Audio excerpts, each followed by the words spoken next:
एक बड़ा सा कुआं होता है और उस कुएं में ढेर सारे मेंढक होते हैं। तो एक दिन मेंढक सोचते हैं कि क्यों ना एक प्रतियोगिता रखी जाए जिसे जीतने पर वह मेंढक उस जगह का राजा कहलाएगा। और इसी चक्कर में ढेर सारे मेंढक उस प्रतियोगिता के पात्र बनते हैं, हिस्सा लेते हैं। और जब कुछ मेंढक हिस्सा लेने जाते हैं तो उसके दोस्त उसका टांग खींचते हैं कि हमसे नहीं होगा तो तुम हमारे दोस्त हो, तुमसे भी नहीं हो पाएगा। इस चक्कर में कुछ लोग पार्टिसिपेट ही नहीं करते, उसमें अपना नाम ही नहीं लिखाते।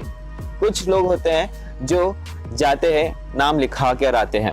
और जब प्रतियोगिता स्टार्ट होती है, शुरुआत होती है, तब कुछ दोस्त उनको बोलने लगते हैं कि तुमसे नहीं हो पाएगा, चिल्लाने लगते हैं कि मत जाओ, देखो कितने ऊंचाई पे जा रहे हो, कितना ऊंचा है, तुमसे नहीं होगा वो।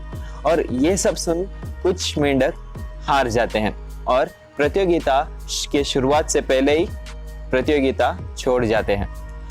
कुछ 10-15 मेंढक बच जाते हैं और जब प्रतियोगिता का शुरुआत होता है तो धीरे धीरे वो चढ़ने लगते हैं। और चढ़ते समय बहुत सारे लोग नीचे से उसे चिल्लाने लगते हैं मेंढकों को कि देखो देखो तुम बहुत ऊपर जा रहे हो, नीचे देखो, अगर गिरोगे तो कितना दर्द होगा, कितना कठिन होगा आपको, देखो कितना कठिन है, वो देखो गिर रहा है, दूसरा गिरा और एक गिरा। ये सुनकर बाकी मेंढक भी डर के मारे गिव अप करने लगते हैं और हिस्सा नहीं लेने लगते। कुछ मेंढक पहुंचने लगते हैं जिनके पास शक्ति होती है, ताकत होती है, पर वो डर के मारे वापस आ जाते हैं। लोग क्या कह रहे हैं उन पे सारा ध्यान कुछ लोगों का जाता है, जिसकी वजह से वो जीतते ही नहीं है। पर इस सब में एक मेंढक होता है जो पार कर जाता है और कुएं के ऊपर जाके खड़ा हो जाता है और सब लोग उसका जय जयकार करने लगते हैं, खुश होते हैं कि अंत में हमें एक बलशाली नायक मिला जो इस कुएं में राजा कहलाएगा। जब वो मेंढक वापस नीचे आता है तब उसे पूछा जाता है कि हम सब लोग तुमसे नहीं होगा ये कह रहे थे, फिर भी तुम इतने आराम से कैसे चढ़ पाए। तब वो मेंढक शांत रहता है, कुछ नहीं बोलता। और वहीं से दूर कहीं से तो उस भीड़ को चीरते हुए एक मेंढक सबके पास आता है और कहता है कि जो मेंढक जीता है उसे तो वास्तव में सुनाई नहीं देता, वो तो बहरा है।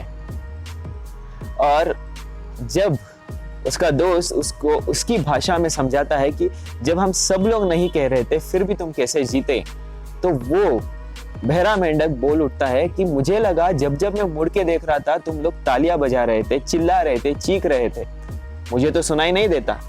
और मुझे लगा तुम सब लोग मुझे प्रोत्साहन कर रहे हो, ये कह रहे हो कि आगे बढ़ो, तुम कर पाओगे। और इसी चक्कर में मुझे लगा कि तुम सब लोग मुझे पुश कर रहे हो जीतने के लिए, और मैं जीत गया। दोस्त, वास्तव में हमारा जीवन भी ऐसा ही है। हम अक्सर कुछ करने जाते हैं और हमारे दोस्त, हमारे रिलेटिव्स, हमारे आस पड़ोस के लोग क्या कहते हैं इस पे हमारा ध्यान जाता है और हम आगे नहीं बढ़ पाते।